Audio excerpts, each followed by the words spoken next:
Okay, picking up on part 2 of this, we left off at sphenoid bone.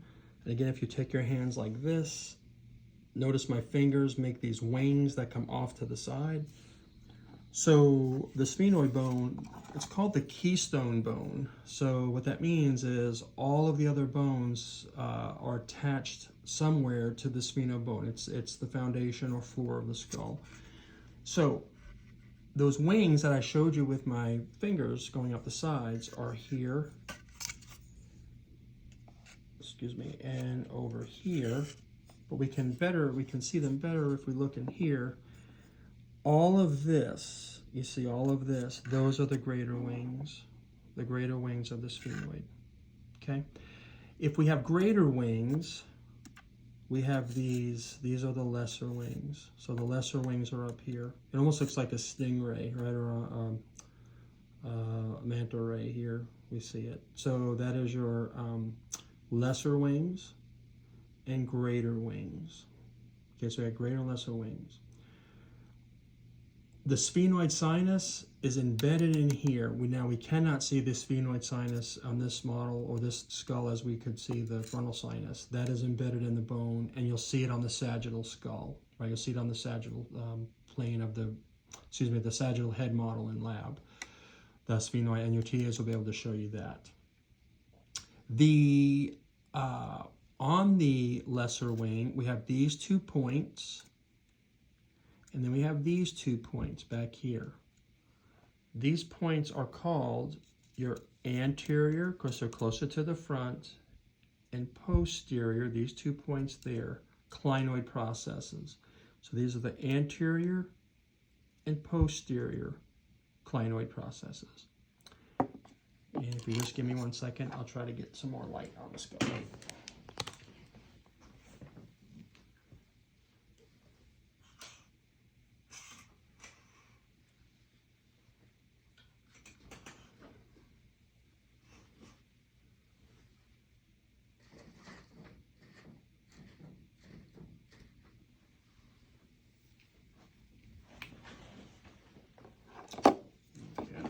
That helped. Let's see, here we go.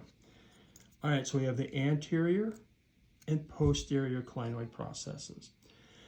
Your pituitary sits here in this space called the sella turcica. And if you look at it this way, it has this depressed region here, and the pituitary sits in this fossa. Later, when we get to head and neck, we'll see that's called the hypophyseal fossa. Hypophysis means pituitary. But the sella turcica is what's defined as the Turkish saddle. That's where the pituitary lives, in the sella turcica. So once again, we have the anterior, posterior clinoid processes, sella turcica. Okay, sella turcica.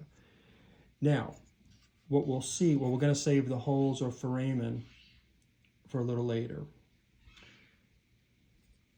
And let's see. So continuing with the list, if we turn the skull underneath, we're going to see these plates of bone right here and right here. So what we have are the lateral pterygoid processes and the medial pterygoid processes. Lateral, medial, pterygoid processes, right? So this is found, again, we're on the sphenoid bone. If you look at the skull in the eyes, the orbits, you'll see there's a hole right there and a hole right there. That is your optic canal, where your optic nerve will enter into the brain, and then we see here, they're going to exit it here. Okay, they're going to come into the brain this way. So we have optic canal, and keep it this way here, and we have the lateral and medial plates, pterygoid plates.